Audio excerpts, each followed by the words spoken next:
can be on the show, okay? Yeah. Yeah, it's okay. You're gonna be just fine.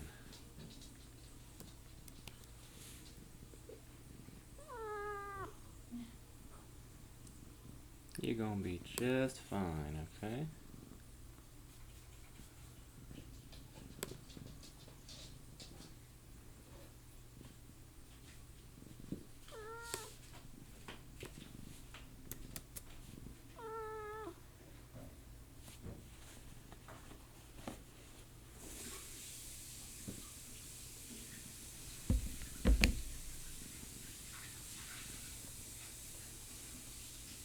It's okay, little kitty cat. Strange Mosaic. 2168.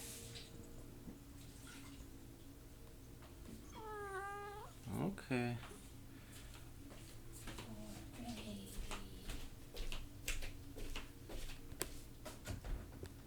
You're not going outside.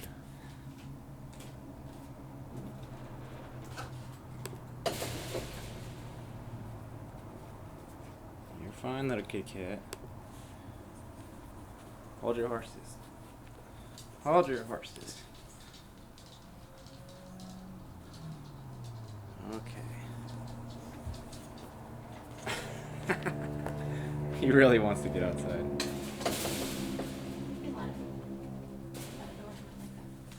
Hi. He thought he was getting out.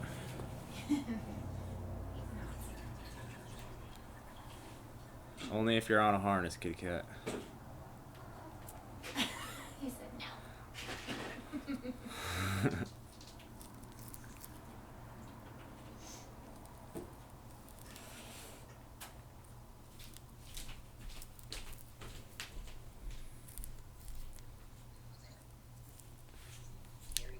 Hello? Can you hear me? Start video. Unmute. Hello. Hi. How are you? Doing pretty good. Happy Sunday. Happy Sunday. Yes. I like What the do you guys title. do? What's that? You guys having a nice weekend?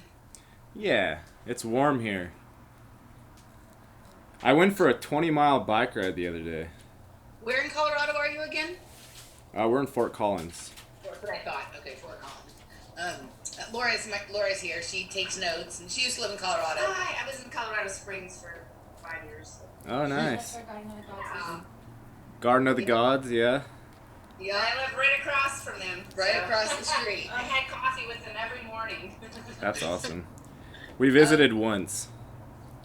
Huh? We got a bunch of really awesome pictures. Cool. It's a 20-mile bike ride, huh?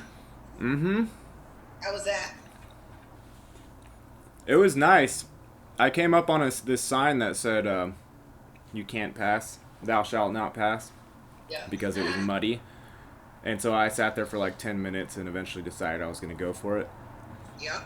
So I just went, and it was pretty muddy, but there were no cops around, so once I got onto the regular road, I was just flinging dirt and mud everywhere. Yeah. But it was good. Ooh. I like getting away from... I just saw it as like a... It was a bit of help for me to get away from the regular people on the trail Yeah. and have some Yeah. some alone time. Yeah, for sure. For sure. All right, let's get started because I'm on a pretty tight 2-hour time thing because I have to go up and visit my mom today. Okay. So let's get started. And I think we'll do some like general banter to get started. And then like the overall, like I do want to hit on, I want to talk about Bliss, the movie Bliss, and some of the other TV shows that you have watched lately and that I've been watching lately. And I want to get into, I want you to flesh out some of your theory about Netflix and these other streaming services and stuff like that. Mm-hmm. So it's a 2-hour show. There's a public segment and a patron segment. So at a natural stopping point in the conversation, I'll end the first hour and you can give all your info and stuff. Then we'll go into the patron segment and get, like I get even more weird. If there's anything that is YouTube unfriendly, right? Super YouTube unfriendly. Like, I mean, I don't have too many problems, but if there's something for sure, pings the button and save it for the second part. And yeah, don't but not, like if it comes up in the first section, that's not a big deal. But Code words, right? yeah, and so yeah, so that's what we're doing. Does that sound good to you? Yeah. So like Eh, erection talks can be the second segment, maybe. Sure. If you have anything, if you want to talk about erections or penetrations or anything like that, save that for the right. And any pornographic material for the second for the second segment, right? So what's weird about it is like the only thing Patreon censors for is pornographic material. But YouTube doesn't censor for pornographic material. So if you talk about erection integrity instead of election integrity, they won't take your video down. Yeah. So you can be pornographic on YouTube, but you can't be on Patreon. So it's like really weird. I can't really find a pattern to it. I tried to see, what the bots are scraping for, and I can't really find it. It's I don't know, it seems more logical that it would be tied into the emotional state rather than the words, because whoever programmed the bots should know that words, depending on whether or not you're inserting sarcasm in there, it's not straightforward. It's not easy to find the intent of the speaker, right?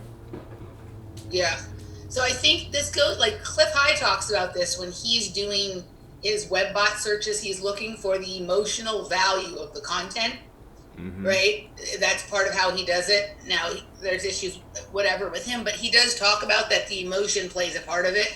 But I have some thoughts, and we can get into this when we get into what, like, Netflix and these streaming services really are. Like, I do have some thoughts on maybe, like, why we don't see a clear pattern, even though I think one does exist, but why we don't see it. Anywho, all right, let's get started. You ready? Mm-hmm. All righty, here we go in 3, 2, 1... All right, everybody, welcome back. I'm Emily Moyer, and this is Strange Mosaic, and we have a first timer today. I first became acquainted with our guest several years back when he was in a particularly challenging time in his life, and he was spending a lot of time in his car giving Uber rides and observing that there were players on the game board that didn't appear to be quite real, and started to really understand the various levels of the game and the way it worked and whatnot. And he's progressed over the years to the point where he's not in his car anymore. He's in a nice home now, and he's no longer an observer or just a participant in the game, but trying to direct some of it himself. Gary Warmerdam, welcome. How you doing? Thank you. I'm doing well. Thank you for having me. Absolutely. So I was on your show about 2 months ago now, something like that, and we had a nice conversation and been chatting a little bit along in the background. And I like talking to you because it's obvious, like, we've been observing the same phenomena, but from somewhat different perspectives based on like where we think we come at this from, whether either one of us is right about where we initially ascend from or descend from or whatever. I think that's part of the fun of the game, is not knowing for sure. But I like the kind of, you have always a little bit of a different angle on some of this stuff than I do, and so I'm looking forward to getting into some aspects of the game and the way it's being presented these days. But before we do that, let's just kind of catch up on what's going on in your neck of the woods. Like, it's interesting. I love doing this on shows with people. Like, everyone lives in a different place, right? And it's sort of slightly different. The flavor of the game is a little different everywhere we go. So yeah. You're in Colorado. What's going on there? Well, we're in Fort Collins, so we're not near Denver. We're about an hour north of Denver. We started off, when we were trying to escape California, we started off, we didn't know exactly where we were going to land, and we didn't even necessarily know that we were going to stay in Colorado. That was something that we had talked about. We had also talked about possibly ending up in North Carolina and getting a little tiny piece of land, whatever we could afford with our little few $1,000s that we had. And we eventually got to Colorado, and we kind of just felt like we were going to stay here. We didn't know for sure, but we ended up in this Motel 6 in Denver, and it was like the seediest, creepiest, like, it was really bad. There wasn't one person walking by that we didn't feel was on something. Like, there was not a single soul walking around in there. Someone offered me meth, like, on the third floor when I was exploring around the... I don't remember what I was up there for. I think, oh yeah, because we had... You're looking for who was playing the music. someone was playing music really, really loud above us, and we had called management to try and do something about it, and they were not super helpful, so I eventually decided I was going to go up and check it out myself. And I found where the noise was coming from, but I didn't really feel comfortable enough to knock on the door, so I just kind of wandered around and checked out the floor, and then this dude came up, and I forgot what he said. He said something like, "Do you want a bubble?" Or it was some lingo that I had no clue what it was about, but his eyes were very red, and I knew what it was about, even though the words didn't make sense to me. So I was like, no thanks, and I got out of there. And eventually the situation sort of calmed down, but I was very surprised that Motel 6 would just allow rampant drug use, and they have to know about it. I don't think they could possibly not know about it. But maybe that was the only way they get business in that part of town, you know? Right. So it's interesting you talk about like speedy characters in Denver, right? Like we had this really strange morning in Denver because Laura used to live in Colorado, right? And she picked me up at the airport in Denver, and we went to breakfast. It was this coffee place, right? And we were waiting for a taco place to open up, or we went to the taco place first. But we went to this really nice coffee bar, right? It's like a coffee bar that has like high-end coffee, but also like cocktails and different kind of stuff like that. It was a really cool coffee bar. And we're sitting outside, and this guy, and you know when you like see one of these things that like a particular kind of insertion in the game, this guy came, and he just was, I knew he was on meth, right? Same kind of thing. Like I knew he was on meth, and he was obviously seeing into other aspects of the realm or beyond the realm, and was commenting on it, but was attracted to us like a fly on skin, right? And wouldn't leave us alone. And it was like, but it's that kind of thing, like, you know, like just wandering around, like nobody seems to notice or really be that bothered. We finally had to get the manager of the coffee place to get him to leave because he wouldn't leave us alone. And he could see, like, she has a particular kind of aura that is like a more very nice, angelic, soft kind of thing, and he could see it, and he was commenting on it, right? Like, you know, you could clearly see into it, but it was so weird and so intense. And I felt like the compression of the levels of the game board right there, like in a really intense way in Denver, right? Yeah. You feel it in a very unusual way. As to the Motel 6, like obviously, like there's much lore about weird and strange things that go on in hotels. But the more I really think about it, based on like the current thread of work that I'm really deep into on like the Elisa Lam situation, which is what I've been kind of covering extensively over the past few weeks, just kind of accidentally fell into something, like revisited an old topic for myself and fell into some interesting stuff. But if you listen to the description that's given in the OA, and I think this is right, spaces being houses or buildings, and hotels obviously being an extent, a certain kind because of so many levels, are the common link between the realms or the dimensions. So like in OA, you had in every place there was the same building. It was being used differently, right? But that was kind of where the crossover really occurred, was in spaces, in buildings, in mental institutions, in homes, hotels, houses, things like that. So I do think that some of these are more active, like let's think of them maybe as like tunnels or tubes between the levels of the realm or whatnot, right? And some of them are just more traveled and more active than others, or connected to, you know, certain more chaotic levels. So I think you found yourself in one of those special spots.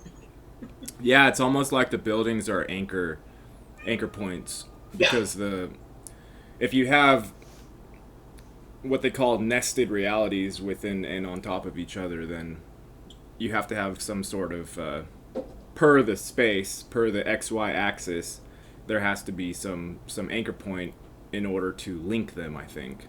Yep.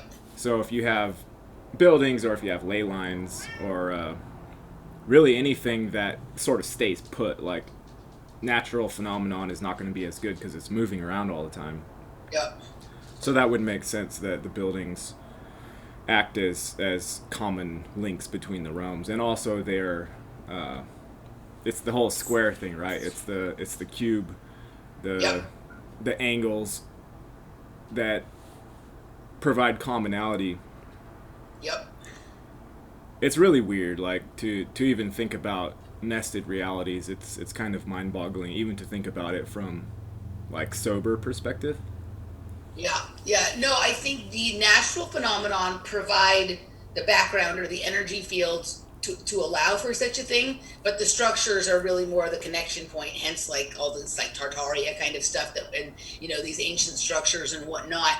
But to what you're talking about, like one of the things into a couple of different separate threads I'm following, but both in the Elisa Lam thing, when Nish and I got deep into some stuff on the Elisa Lam thing, we started looking at what the rest of the city looked like from the rooftop of the Hotel Cecil, right? And you can see the way that it's like set up like kind of like an altar, right? And so this was a particular anchor point in that. And then in a separate thread that I'm following with my friend Jeff, we're noticing that there are certain buildings that occur in certain cities that are of a certain shape, and then the rest of the city is laid out and with sometimes the exact same items in various cities arranged at a similar angle in proportion to them. Right. Who's Elisa Lam? So Elisa Lam is the girl who went to Los Angeles and disappeared, and she was staying at the Hotel Cecil, and they found her in the water tank on the roof. Was she dead? And she was dead. Yeah. Okay. And back when this happened literally just 2 weeks after I moved away from my apartment that was a block away there. And when I left, I was like, trying to get away from something. Something felt ominous to me, right? And so I did a lot of research on it back then. That was back in 2013, and then I revisited it in some episodes like in 2017 and 18. But just a few weeks ago, like it pinged me to start talking about it again. And as soon as I kind of mentioned it, like then the next day, Netflix came out with a documentary propaganda series on it, which I just watched this week. It's either really bad or really telling, depending on which angle you're looking at it from. But before I watched it this week because I waited until after I was kind of well into fleshing out my own narrative before I took in somebody else's kind of thing to it. I mean, I've done about 5 shows in the last few weeks that revolve around the sort of Elisa Lam scenario, and it's really quite interesting. Like I'm not going to get too deep into it here. I'm happy to share the episodes with you where I talked about it so you can kind of hear about that. But essentially, like what I really discovered and then helped me flesh out in various ways was that season 2 of the OA was actually about the Elisa Lam case. It was like a sort of a twist or a dramatization of it. But essentially, you watched OA, didn't you? Yeah, we watched it. We finished it last week. So she was very much, in my opinion, lured to Los Angeles in the same way Michelle Vu was lured to San Francisco to play a game, right? To play a game, and was pulled into something that was a little beyond what she, maybe had expected or was bargaining for or whatnot, and then all sorts of weird things sort of ensue. But where she was staying was the Hotel Cecil, which is this dark legendary hotel here in Los Angeles where Aleister Crowley lived, the Night Stalker lived. There have been like many suicides, murders, all kinds of weird stuff going on there. And so this just kind of added to that lore. And the further Hotel Cecil is like a black hole. It's a portal to hell, but it's also like a clown purse, right? Like the more you look into it, the more stuff. It's just like a never ending amount of like tidbits to add to the pile of what the fuck, right? Yeah. So, like an Area 51 type of thing. Yeah. Just mysterious happenings. I'd never heard of her story. But how do you spell her name? Elisa, Lam? Lam. And then the part that is like the most, like I guess the thing that grabbed, there's all sorts of weird stuff when you go looking at the video clips of her from there and whatnot. But I remember the thing that even back then in 2013, where I wasn't as advanced in the game in terms of like understanding it. Like I think I was already a pretty good player on certain levels, but I didn't exactly understand what was going on. Partly because I was in it at the drug level, right? Mm-hmm. But the thing that really stuck with me and how I knew that there was something more going on, like not just more, there's always something more with the crime, but something more, was that at the same time that she died, there was a tuberculosis outbreak on Skid Row, and the test for tuberculosis is called Lamolisa. Yeah. Right, and so the naming Wow. of things and the inversion, and as you know, what is above and what is below, and all of this kind of stuff. I deeply felt that even back then. And then as I now, you know, like at a certain point, I stopped looking into that case. Now with all the things I've learned in the years since then, to go back and look at it and to trace.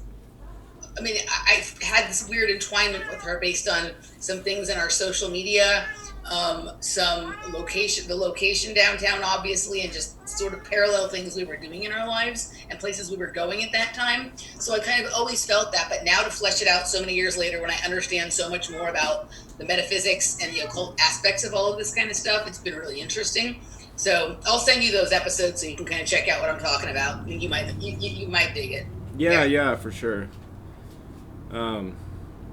Yeah, it's if you want to maybe talk about Netflix and these shows, I think this would be a good segue point. Okay, yeah. So let's do that. Let's get into Gary's theory of Netflix. Yeah,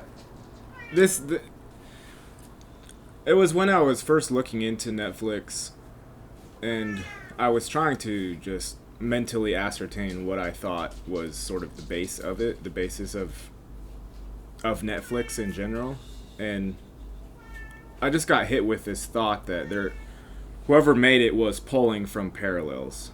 Mm-hmm. Because first off, there's just so much. There's so much content, right? Mm-hmm. And I didn't see that it would be like humanly possible to sort of curate all that based on your just one reality that you're sitting inside of, right? Mm-hmm. So that was my theory, and also when I looked into his story, I don't know what the guy's name is. I don't think I didn't pay too much attention to what his name was. Actually, I'm gonna look it up real quick. Do you know his name? I don't know his name.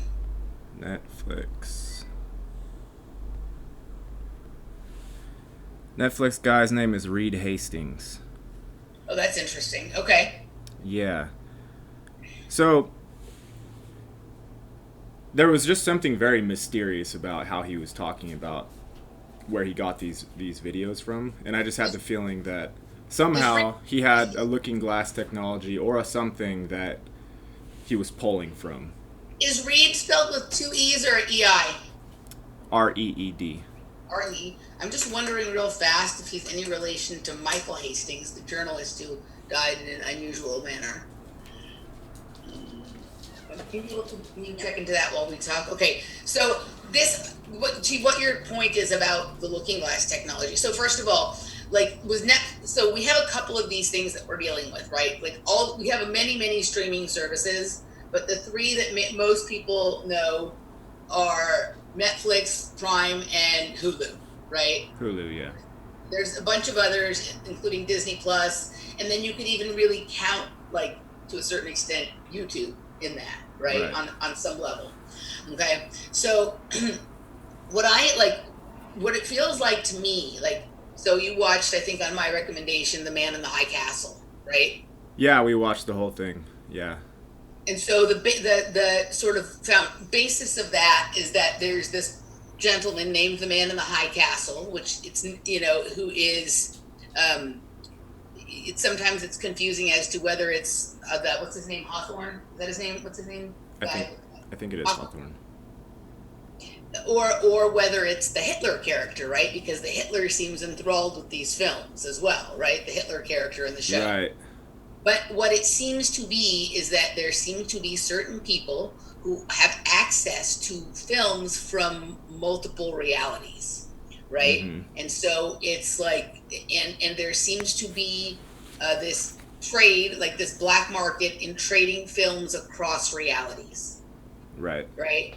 And so, like, what it feels like to me, like all of these things are like what you're saying, like pulling from various realities. And then, if something's sensitive, because with YouTube and with, so like, especially at this point now where like Hollywood is slightly shut down, and so Netflix is branching out into more like independent creations and large studio, like super big studio creations, although they're still doing some of that, right? Like the people in the reality are generating some of the content, and it seems that there are certain things that they don't want crossing into the other reality. There's certain ideas that are welcome, whether they be ideas that they're trying to push forward, or ideas that they want to let them loose in a coded way and see if anybody figures it out. They're trying to crowdsource an answer to a problem, something like that. Mm-hmm. But when something pushes up in a sensitive way, right, then that's where we see censorship.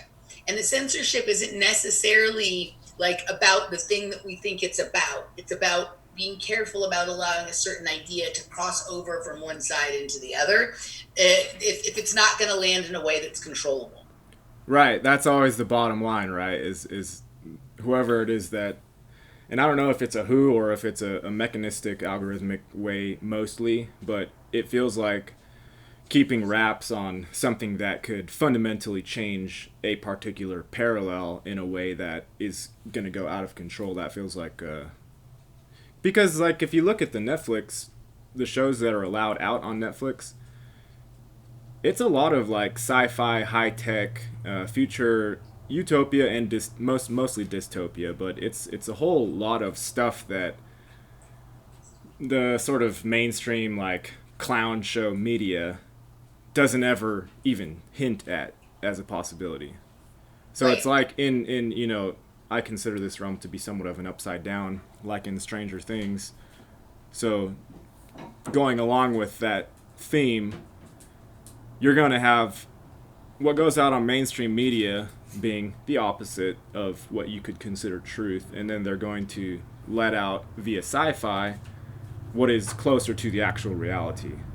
And that way the sort of lie is able to be upheld while still sort of going along with normal natural realm karmic repercussions of doing things, or at least it's like a backdoor like loophole kind of thing. Yeah.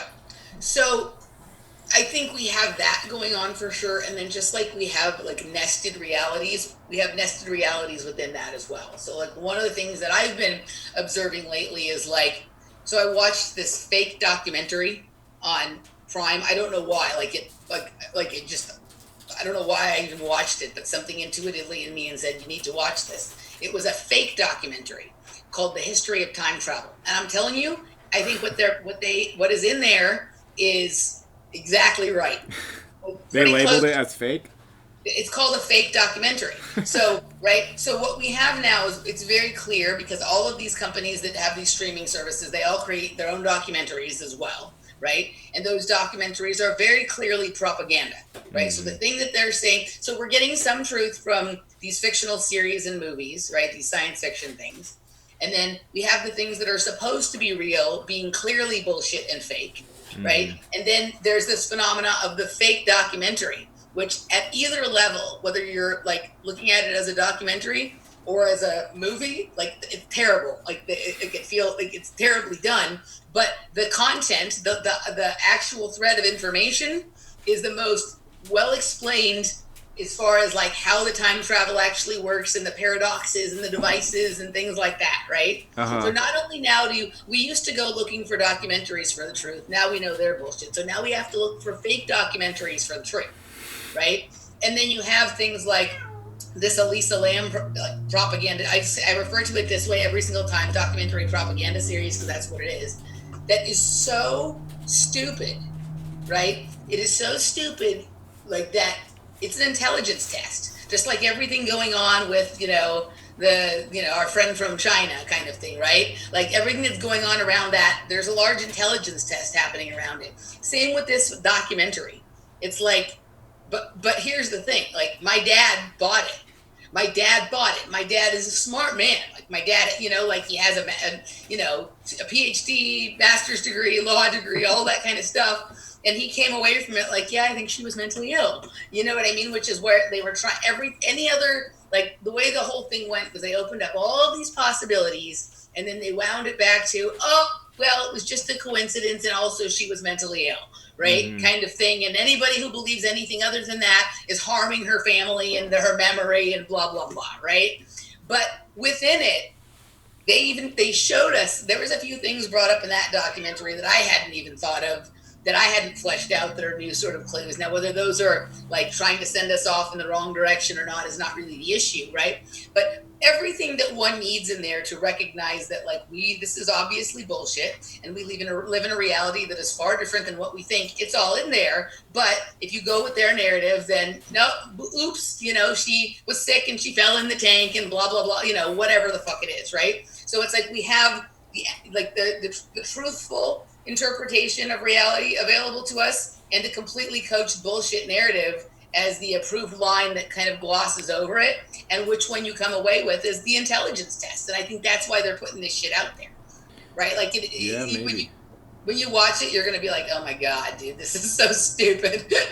So it's not a series, it's just like a movie style type fake documentary. It's like 4 parts. It's like a 4-part series. So that's the new thing that Netflix is doing, is like taking these stories, these truthful things, and breaking them up into like 4, 5, 6-part series kind of thing like that. So you can have a few nights of sitting with it and enjoying it or whatever, which I prefer. I don't really like movies. I'm more of a series person.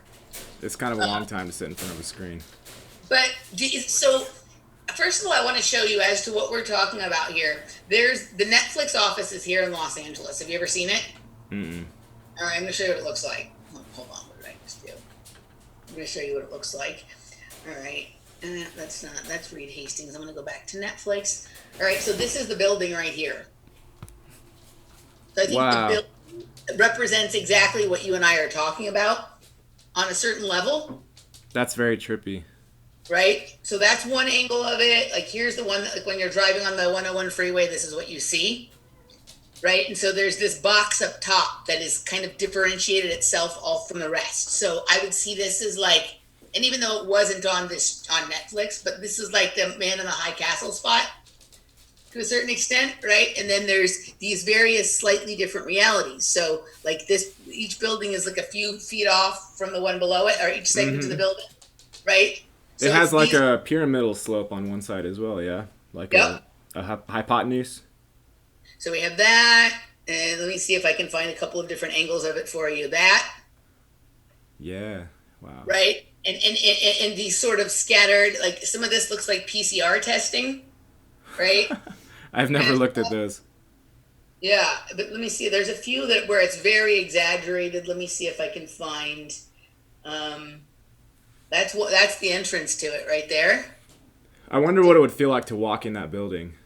Yeah, I'm just gonna see. And look, this goes to another thread I'm following right now, but that's some art right in the lobby there. That goes to, here's another angle of it. Look at that. Wow. Right, and so I think like they're nodding with everything they do. So that's that's like a top down. But look at all the different like facets and ways. Like they're like separate. It's like modular homes. Have you ever looked at modular homes? Mm-hmm. Right, they're like all in sort of different alignment. I'm going to see if there's any other sort of telling sort of pictures of them, of what it looks like from the outside. I mean, even just looking at this is kind of interesting, right? Like the way they have it all sort of blocked off and tiled out is kind of fascinating. But anyway, it's a very unique building. I've never seen a building like that. Yeah, and you can see it like when you're driving on the 101 freeway in Los Angeles, you see that like that one angle I showed you is what you see. This is what you see from the freeway. Mm-hmm. Have you noticed it while you've been driving? Oh yeah, actually, you can't not notice it, right? And it's interesting. It looks different so like if you're coming at it from like when we generally like take the 101 freeway to go into town to go to fancy restaurants or whatever, right? It looks very different when we're heading towards downtown, so heading south, than when you're heading back, right? When you're heading back and you see the other side of it, it still jumps out at you, but it's like sometimes I have to check and make sure that it's the same building that I'm looking. I really have to go, okay, that's the same exit, it's the same thing, right? So Did you know? it's built. Did you know it was what it was like when you first saw it physically, or did you look at that and say, "Oh, that's a crazy building. Like, let me find out what that is." I don't. It's hard to say. So the first time I noticed that building, it already had a Netflix sign on it. So I don't know if it was a new building or if they refurbished an old building or something like that. But it felt to me like it would. So it has a digital feel to it in comparison to everything else that is around it. It is in an area of Hollywood that's pretty old, right? It's not like in one of these areas where everything is like brand new Yeah. and redone. So this feels like more digital as opposed to everything else in an area that feels more analog. Mm-hmm. You know, it's interesting when I was watching Man in the High Castle. What struck me the most, I think, was that the thing that they were trying to control was just different theories, other than whatever was out there as accepted sort of reality norms. And and also another thing that sort of fascinated me about that series was that there were very few sort of characters that were involved in the major movements of the show. It was like 20 people, something like that. And all of these main characters were very pivotal in sort of helping to decide whether a world war was going to happen or not. And they were not all generals. They were not all like these high brass military figures. Like the main girl, she was just a person that sort of got swept up into it. And yet, what was her name? Was it Julie? Juliana Crane. Juliana Crane, yeah. She ended up being the most pivotal in terms of, or rather, the most important to keep tabs on by all of the, and that was strictly because she was the closest to the Man in the High Castle. It was for no other reason. Yeah, I think that, but I also think the thing that was sort of really unique about her is her personality was the same regardless of which reality she was in, right? Kind of thing. Like she was she was always doing some fucking crazy shit, right? She was always doing some very risky, very crazy stuff, and to the dismay often of people around her or whatnot. But she was kind of doing her own thing, and she was doing it sort of regardless, right? Like act Right. first, think about it later. So that kind of, when you saw the other characters who, sort of existed in different places, right? Like there was some difference in their personality, right? Yeah, they changed a lot. Like the main character guy, the Hitler's second or whatever. I forget everybody's names. Joe. He was, in one reality he was a salesman. He was like an insurance salesman, and then in this reality he's the general. But I think that it's like you said, if your personality if you consider yourself as like a cluster of personalities, each of us having a bunch of parallels, the more steady, I guess, across the gradient that you are, then the more important you're going to be, because it's like the stable factor. Yeah, that came up also in Fringe, in the last season of Fringe when they were in the total dystopia, and I think her name was Henrietta, who was like Olivia and Peter's daughter, like in the future. Like that was the thing that the observers noticed about her, that no matter what, she was always the same. There was nothing that they could ever do that would make her behave in a way that wasn't integral to who she was. Yeah. Right. And so I think that is, I think that's probably a crucial, if someone's going to be a traveler and able to like both penetrate and safely navigate various realms and the layers even within those realms, then one has to be able to sort of morph and change in a certain way, but have a certain core part of them remain integral no matter where they are or what they're doing, right? So that they don't, and we see that like represented as like when people dematerialize when they've done traveling and things like that, right? Like that's kind of an outer expression of the same thing. Do you think that it's more of a pulling from the different dimensions, the different realms or the different realities, or a trafficking of ideas across them that is going on with streaming services? I don't think it's anything very intentional. Sorry, the pet kids are going nuts. How many do you have now? Three? We have three. I think Yeah, it's completely we have the dog, old lady dog, Saki, and then two cats. Okay. The They cats get way more pictures than the dog gets. Yeah. That's That's Andrea's fault. Cats. I didn't know about the dog. Yeah. They're wild though. They're supposed to be sleeping right now because it's like midday. They have this schedule where they wake up in the morning, they go nuts for about 2 hours, wear themselves out, and then just snooze the entire day till right about 10, 11 o'clock when we're going down, settling into bed, and then it's like wake up time. And then Sounds like children. so we have to sort of quarantine them outside of the bedroom occasionally if they're going too nuts. Is it a 14-day quarantine? Yeah, it's like a 12-hour quarantine, maybe 8. But they're always going nuts outside the door when we first get up in the morning. They can't wait for your arrival, your delivery from the realm of your bedroom, right? Right, from wherever we were, hopefully having dreams that we can remember, which Yeah. happens on occasion still sometimes. So back to the Netflix. You were going to explain to me whether you thought it was like pulling from or just trafficking across Well, or something else. this is how I kind of think it is. I think there's less what you would call weird stuff going on than your average sort of seeker would think. What I think is actually happening is there are just a few strange things or cross parallel things that happen, and then when those do happen, they're not necessarily intentional. I don't think it's necessarily someone pulling or pushing. I think it's like a natural phenomenon of having a bunch of realms linked up. And when that happens, I feel like all of the governing bodies are always on the lookout for any tiny instance of crossover, and they just flock and they try to suppress, repress, cover up, hide, or retool it, for their narrative if they have some sort of goal they want out of it.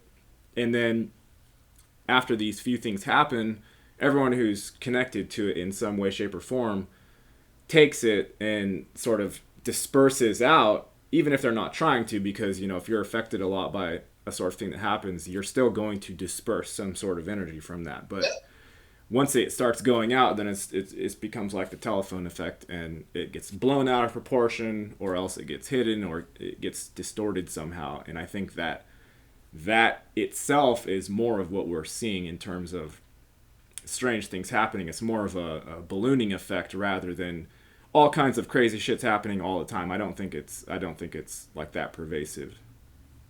I agree with you. I think that it's not. So there's a couple of things. I think it is like we are in my opinion, some kind of system or some kind of machine that has multiple levels, like realms, right? And then within those realms, various strata and levels as well.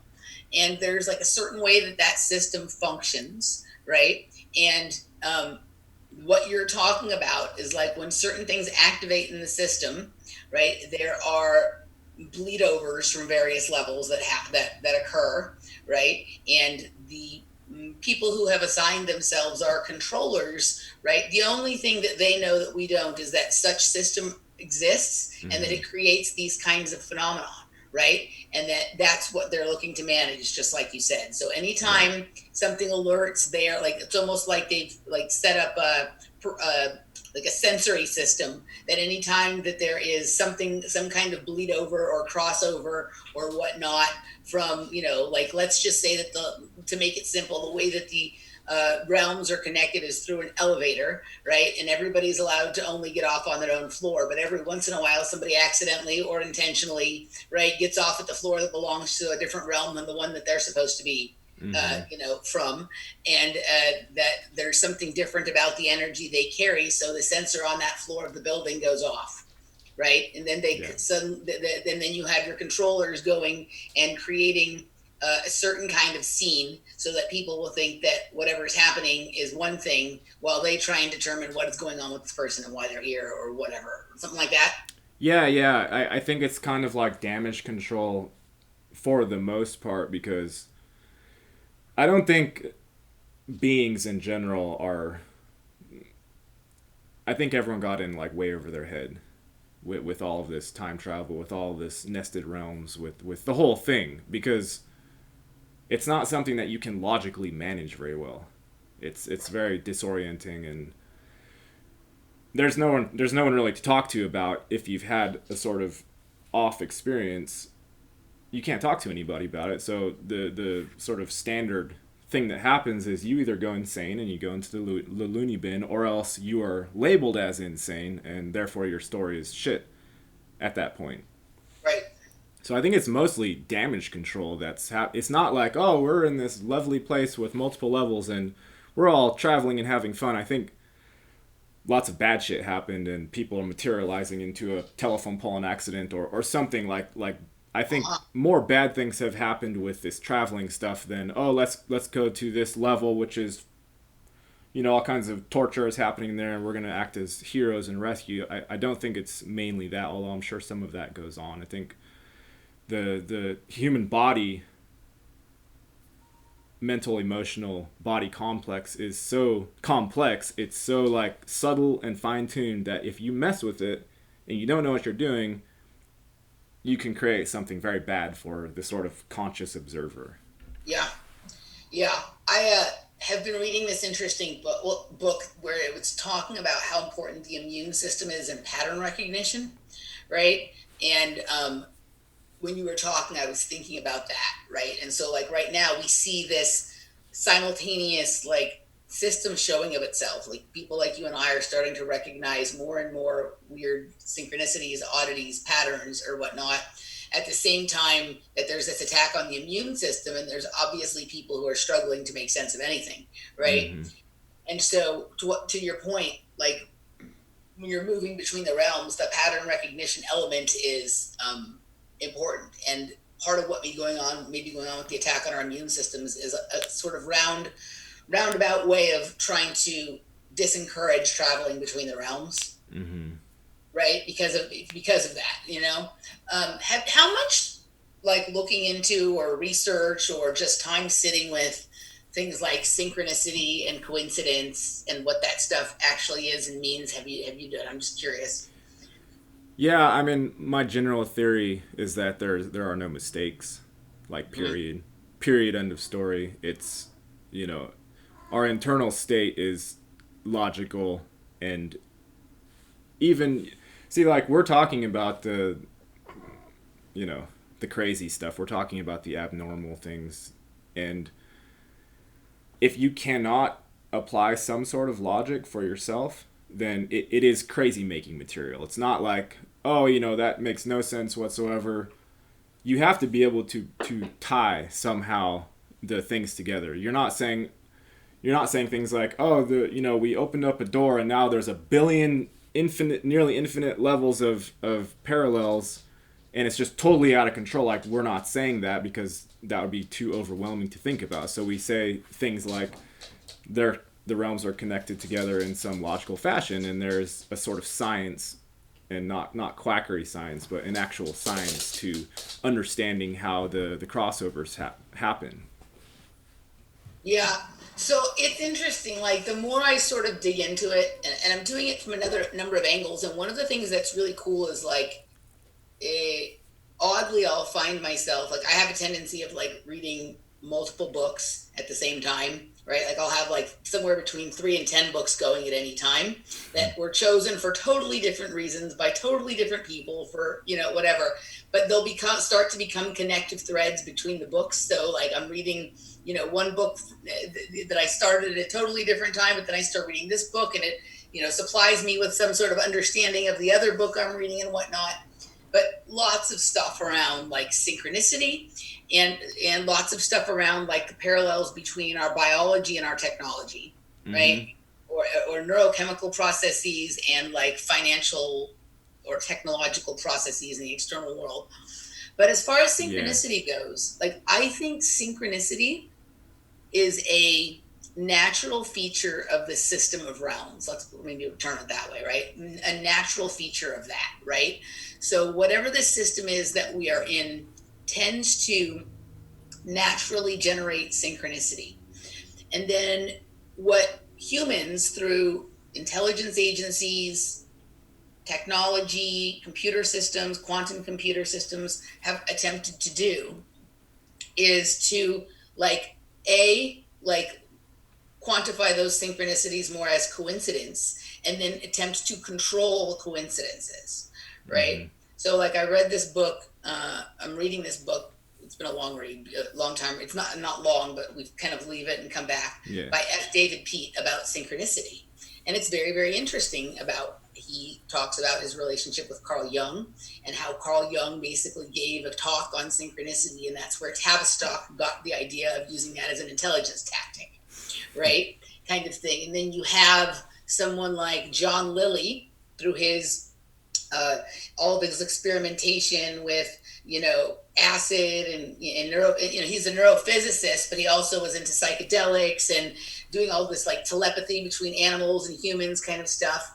Him busting out this idea that like he became aware through his studies that there's something called a coincidence control network, right? And that what certain people or agents are here to do is to learn how to control the coincidences. And then once you've learned to control the coincidences, your services are no longer needed here and you're free to go on your way, right?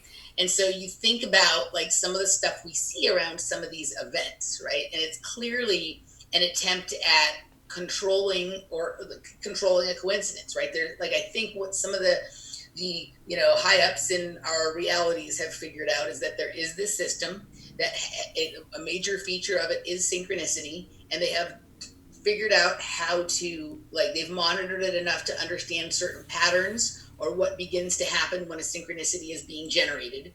And so then they will attempt to create what they call coincidences in a controlled fashion around them.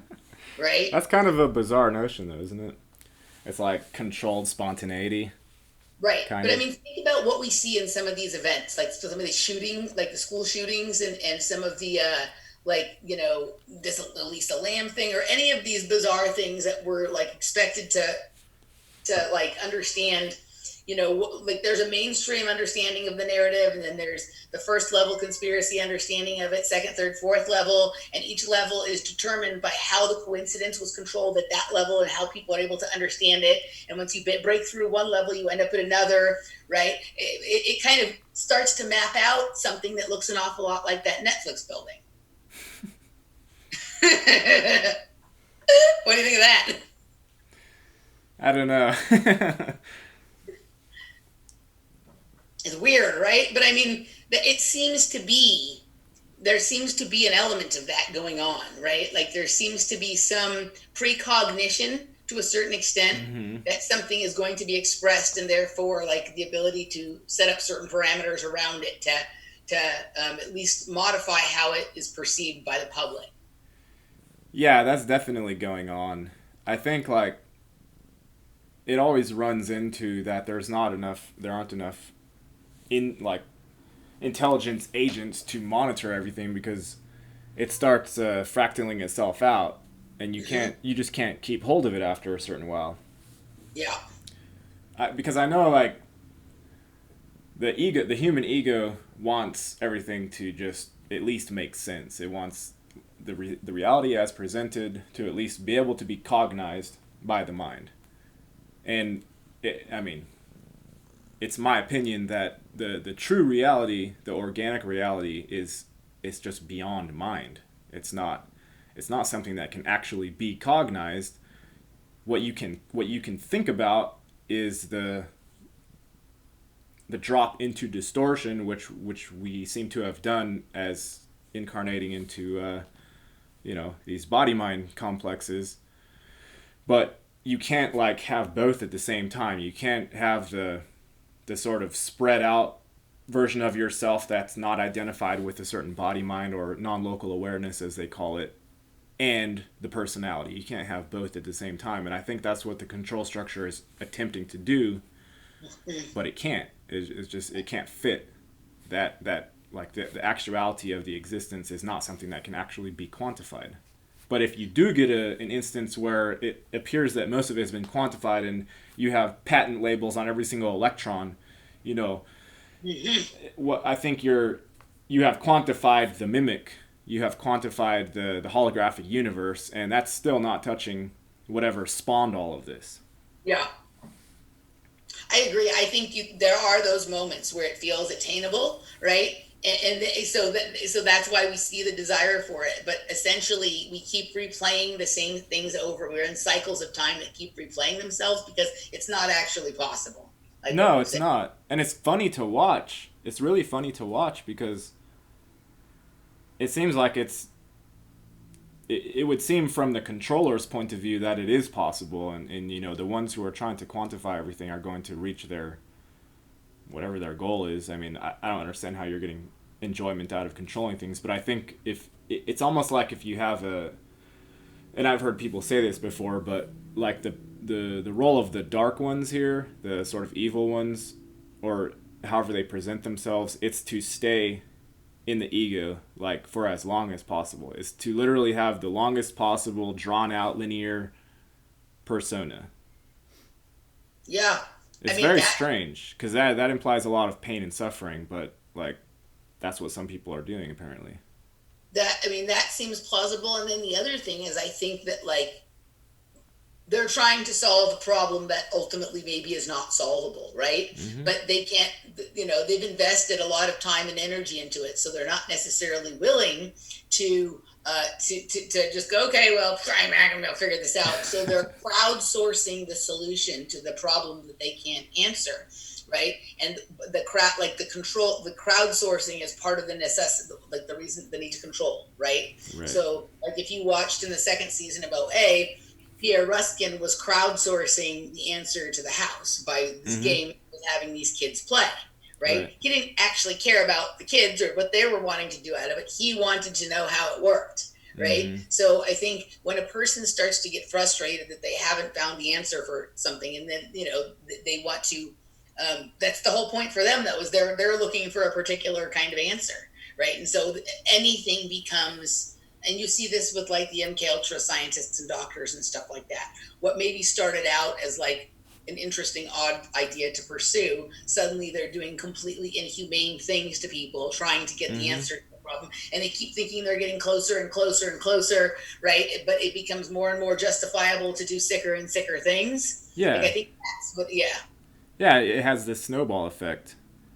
And that's also not necessarily a wise idea to do inside of a realm that is clearly just different elements eating each other. Like this is one element consumes another and that transforms, but it seems to be a net entropic system. It doesn't seem to be a evenly balanced. Like this is just a duality realm where, you know, white borrows from black and black borrows from white, and it's all balanced. It seems to be that there is some invisible hand keeping a certain amount of the energy, and there is a net entropic tendency.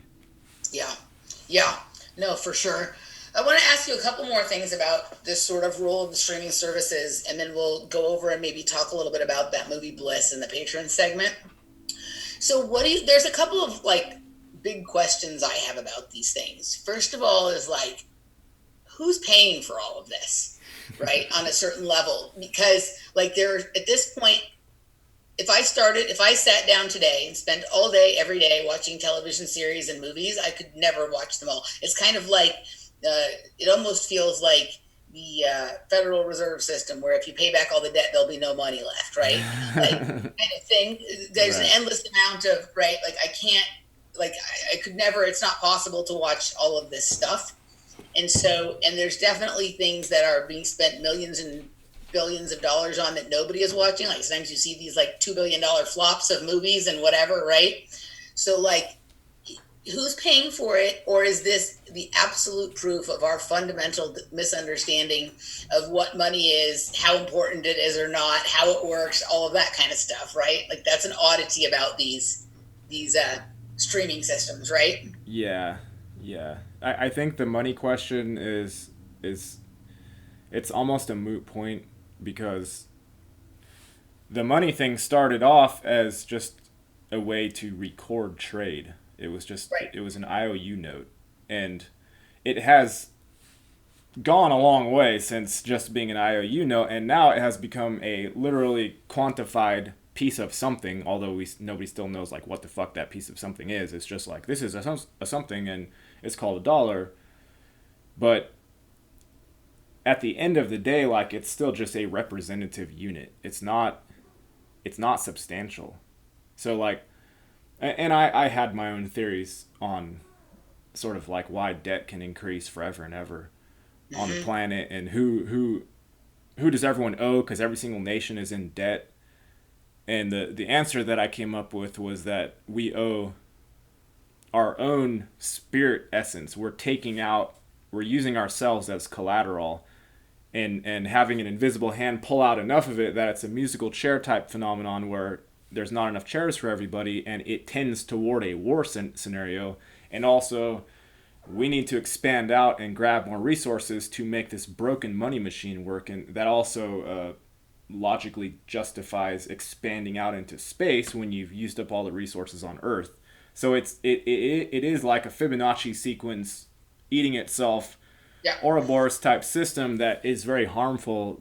And you can't.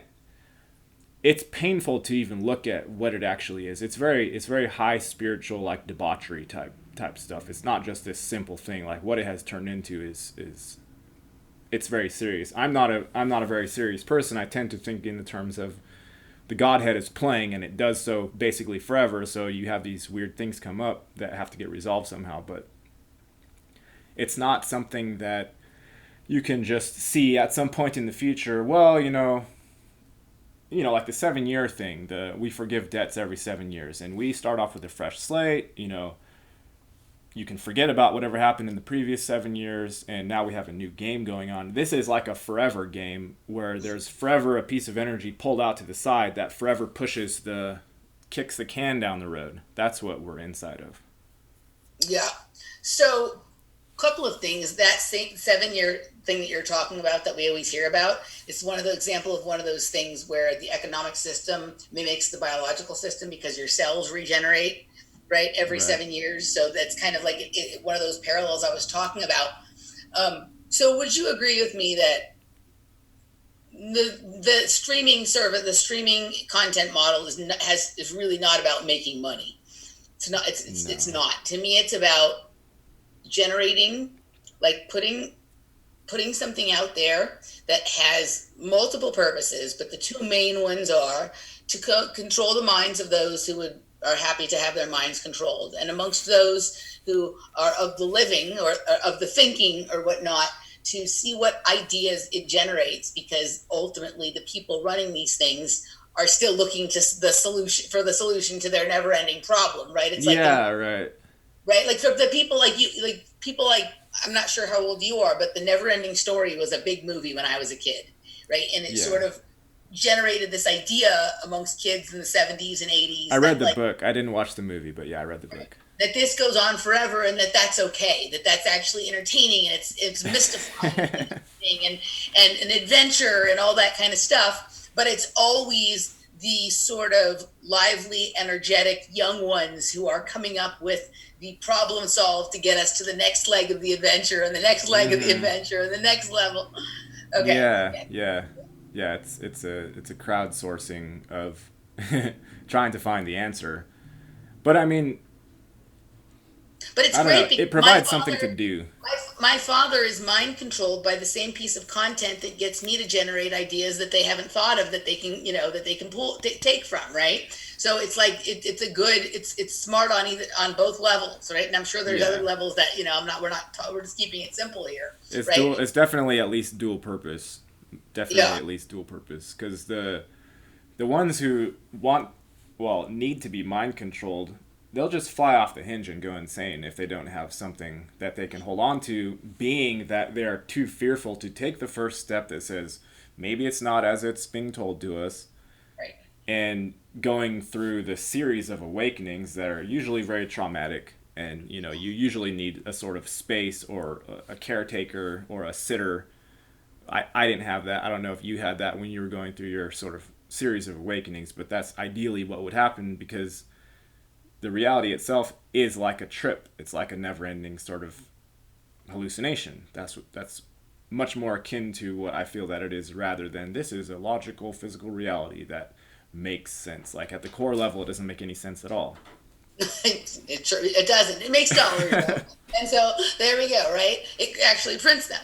No, I didn't have like I basically for me I was provided a place to live and food to eat, right? But in terms of like helping me understand anything or even having anybody to talk to about what I was experiencing, no, I was totally on my own. So I didn't have like a good, what are they like guide for the trip or anything like that. I just, didn't have to worry about finding food and shelter. So I was able to try and sort it out myself. You, my friend, had all sorts of other challenges that I didn't have, and you managed to work your way through those as well. So then the last question about these streaming services, right? And I guess you could say this has been true of media in general, but something different is going on with the streaming services than what was really going on with like regular network television, right? Like they'd start a sitcom, and if it wasn't popular after a few episodes, they'd pull it, right? Mm-hmm. Basically. But we see like some of these shows with huge budgets and huge amounts of attention, like be just suddenly cut off after one season or two seasons. And it's generally after, it seems like maybe the creator of the show went one step too far in the revelation, or that whatever the thing that they were putting out there that they thought would land one way actually landed another way and generated conversation or phenomena upon its landing that they either didn't want or weren't expecting and hadn't gamed out how to handle, right? So like with the OA, right? Like that was quite an ending to season 2, only to never get any further explanation of it, right? Yeah, it was nuts. I definitely wanted more. Yeah, I don't know. The money thing it's odd because it's trying to copy a river basically. It's currency. It's trying to copy like how water flows, but it's just the same thing. It's like we want this thing to do what is done naturally, but while it's also saying, "Hi, Bob, the creator of this system, I like you, and here's a reward for trying to get the thing to do this thing naturally." It's like it's the selfish. It's like it's the ego thing. Yeah. Were you trying to go to Patreon? I don't know if you knew about the time we're at the first. Yeah. We're gonna go to Patreon in just a second. I just wanted to finish the thought on the last scene of the OA, right? Mm-hmm. Like I've been saying for most of the time that we've been in lockdown of various levels, that's really where we're at. We're at last scene of OA. Yeah, I remember you telling me that.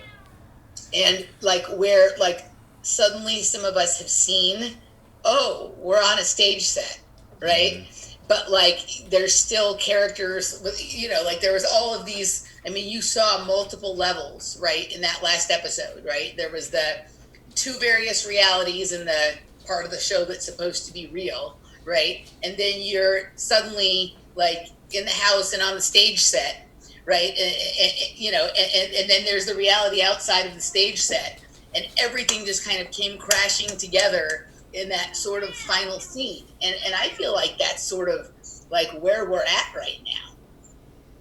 There's some people wandering around still thinking they're in the show. They're like in the real world, and others have recognized that they're in the show, and others have already left the stage set and are on the way to the hospital. Yeah. What was your kind of takeaway from the way that ended? And it's not the only show we've seen kind of, I don't think when they shot that, they were expecting to come back for another season. And then Netflix dropped it, which I think... Yeah. It feels like they were trying to have a continuation.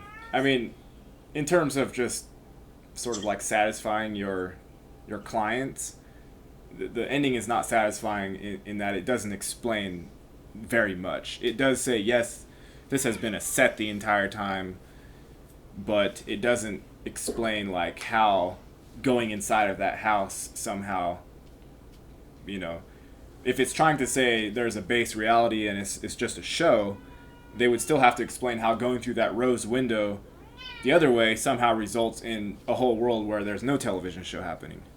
Right. And they didn't explain that at all.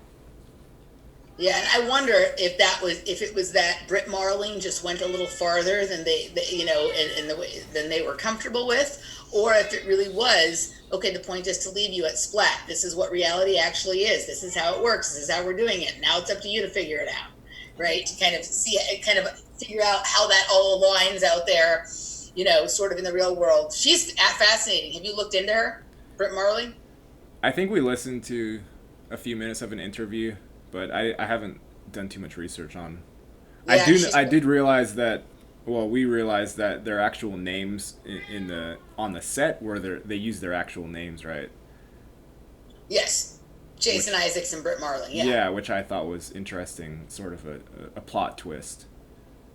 But Yeah, she's a unique character. Like, she hasn't done that much work, so like some of these people that pop up that I'm like, wow, okay, this person is interesting, and there's a lot to dig into here. And you look, and they've been in like 700 things. It's like, okay, I'm never gonna quite figure this code out. Maybe I'll like be able to get the main sort of theme of it or whatnot. But with her, she's done a very little amount of work, but it's very interesting. Like, there's an overall cohesive thread to her stuff. Go check her out. She's kind of interesting. Look at some of her other stuff. okay. Yeah, I think you'll find it interesting. All right, so we're going to head on over to the patron section where we're going to do a little Bliss breakdown. But Okay. before we go, why don't you let everybody know, like, A, where they can find you, but B, also how they can support you if you're doing that these days. Yeah, my YouTube channel is just my name, Gary Warmerdam, which should be right here on the screen. So if you search Gary Warmerdam, there is a Gary Van Warmerdam who's like a self-help coach. So he tends to sort of eclipse me sometimes, but I don't think he had even more subscribers than me, so I don't think it's really a big deal. But that's my YouTube channel. If you want to support me monetarily, it's paypal.me/snailshow. And Snail Show is what I labeled my guest appearance type things, which I've done a lot of. I've probably done like 50 to 100 different shows from people all over the world. Lots of repeats as well. Cool. I don't know if there's a way to like write it in any chat. There's no chat going on. So. There's no chat. I'll link to your stuff in the description box when I post it. So all the link ups will be there. All right, guys, we're going to move over to the patron section, or if you prefer locals, the local section. So you can go to patreon.com/offplanetmedia or emilymoyer.locals.com, and you will find the rest. We'll see you on the other side. All right. Cool. All right, take a quick potty break or drink break if you need for a minute, and we'll come back. Sounds good. Cool. That's insane. Why are they going so crazy? He wants to be outside. Potty break. My goodness, buddy. You're so silly. I know. I'm sorry.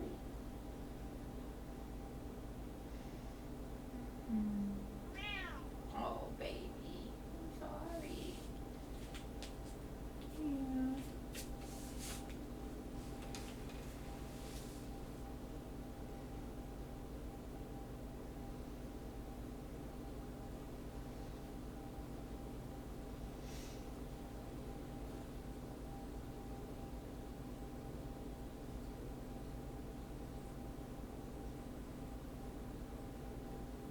You guys want some treats? Stay here. Okay, stay. I'll bring it to you, okay?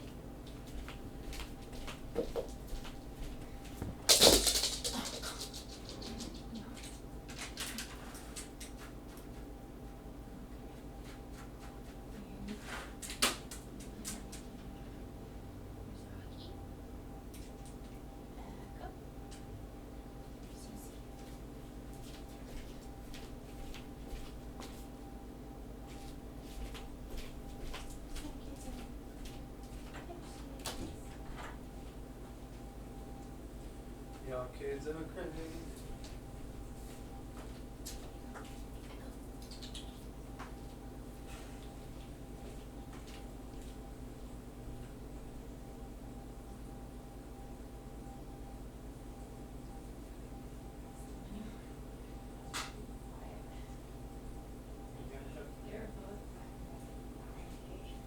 Yeah?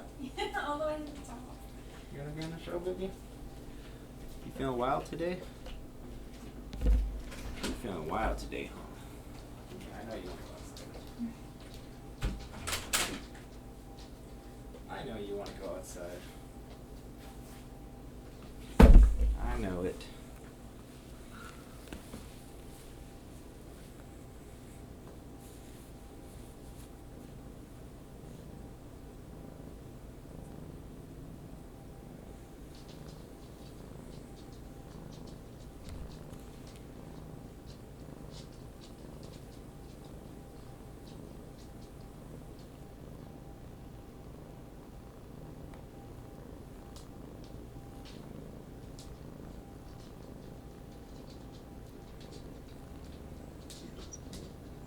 Just tell me if she needs it confirming. Okay, real quick, just when you said your PayPal.me Yeah. // snail show. Right. Okay, PayPal.me // snail show. Okay. Should I stop recording for my end of this if I publish it, since we're on the Patreon side now? Is that what you want? You okay? Okay, so no, you. I don't mind if you keep the patron side recording for yourself. Please don't put it out. Okay. The public one. This show that we're recording today will probably go out on Wednesday. So then a week after Wednesday, I'm fine with you putting the public portion up on your channel, but just don't put the patron segment out. Okay, I'm just gonna stop recording then, because I don't generally rewatch anything, so I don't really need to record it. Gotcha. Okay. Cool. So I'm gonna quit this real quick. My cat is literally going crazy.